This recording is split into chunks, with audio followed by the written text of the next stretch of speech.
So pati yung ating mga kapatiran, no, mga Muslim naglabasan na rin at sumama na rin dito. Ayan yung mga kapatid natin mga Muslim, mga babayan, no. Dito na rin sila.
Anytime, no? Anytime na ready na ito.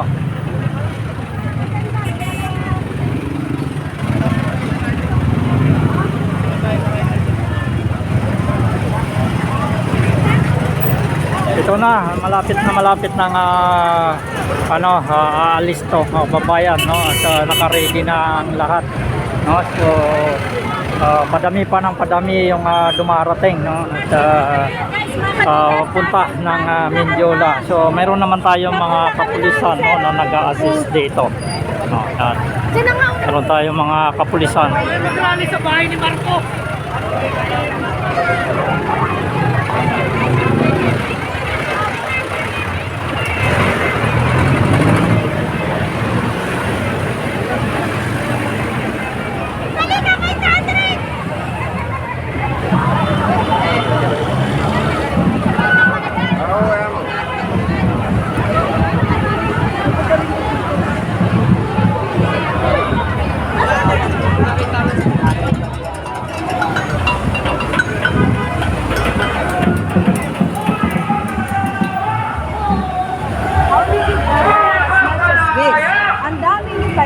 Well, for the first time. Dati-dati, pag may uno, mga laborers lang, oo. Ngayon, dahil nararamdaman ng mga mamamayan, hindi lang magagawa, yung kahirapan, maraming nakipag-ugnayan sa amin. At sinusuportahan namin ang laban ng mga manggagawa, sinusuportahan nila ng laban ng manggagawa, sapagkat sila yung piktago. So this is the first time. Kami mga kasama kaming hindi labor organization. Opo, at first hindi namin nag-cover ng May 1 na hindi labor groups lang ang Yes. kasamang other groups. Sapagkat lang problema ng manggagawa ang problema natin. Bayo uno, problema ito namin. Hanggang di nagbabago yung lipunan natin, lalong kahirap ang buhay ng manggagawa. Alright. Attorney, we understand ang inyong objective makarating kayo ng Mindiola. Opo. Pero sure naman tayong hindi kasi ang dami ng sarado sa harang. Anong plano niyo po? Well, experience namin, nung nakaraang ano namin, nakarating kami doon sa may paanan. Ngayon, susubukan natin kung saan pwede. At hindi naman kami ipapawan.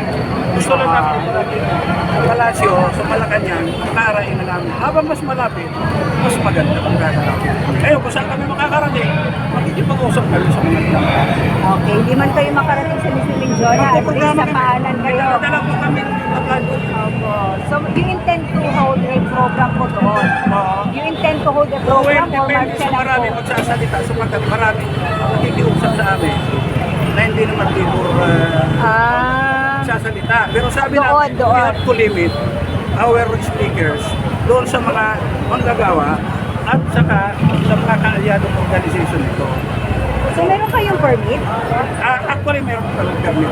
Meron kami permit. to conduct a rally there? Oh, yeah. Okay. Meron So, po, pwede meron. kayo magprograma doon? Opo. Tsaka hindi naman po bawat ang programa sa kalsada. Basta walang gulo. Eh, paano yung mga motorisang maapektuhan? Well, pasensya na po, nakikiusap kami. Isang araw lang po ito sa isang taon. Diba? Araw ang magagawa, sa kapag-ibigyan naman, yung mga manggagawa. Sa araw na. Okay. Pero yun, sir, kung pilitin kayong i-disperse kasi kung halimbawa makaabala na kayo, Well, alam niyo po, yan ang pinakamasakot na nangyayari sa pagkakarapatan ito. Ang lalong maaaring bakit ang mga pilitis? Kung patahimik naman, walang gulo, nagpapahayag na kami ng karaingan ng karapatan. basta kayo, So, sir. hindi ko ini-imagine ko. Ladies and gentlemen. O kasi yun naman, sir, in the past, lalo't na pinpoint that time na yung nag-isog daw ang nagpasimula ng mga gulo dito sa Mindiola na naging marahas at matugo. So this time alone, this time around, hindi naman natin inaasahan na magkakaroon yan. Alam ko yun, pero hindi yung may issue lang. Yung gulo noon, Hindi po totoo yan. Otherwise, kung totoo may issue, dapat pinuli na, pinakita na itong mga may issue. Kasama namin ang mga may issue dito, ginagarantiyan namin, we will have to police our ground. Let's do that. Makikita naman po. Opo. Garantisado ito. Walang magugulo sapagkat yun ang commitment namin.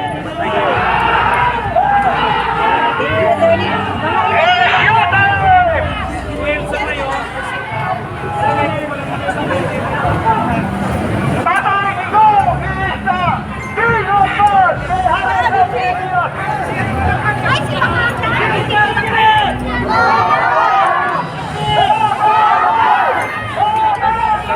sabay kayo sa amin, nasa dito kami.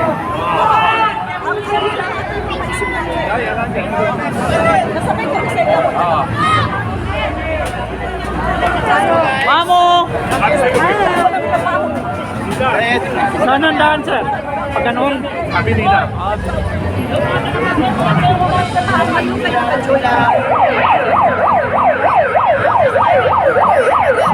Ayan na, may udyat na papayan. At kasama rin natin, no? Hindi dito, hindi ko pagsiksikan yung GMA. Ayan.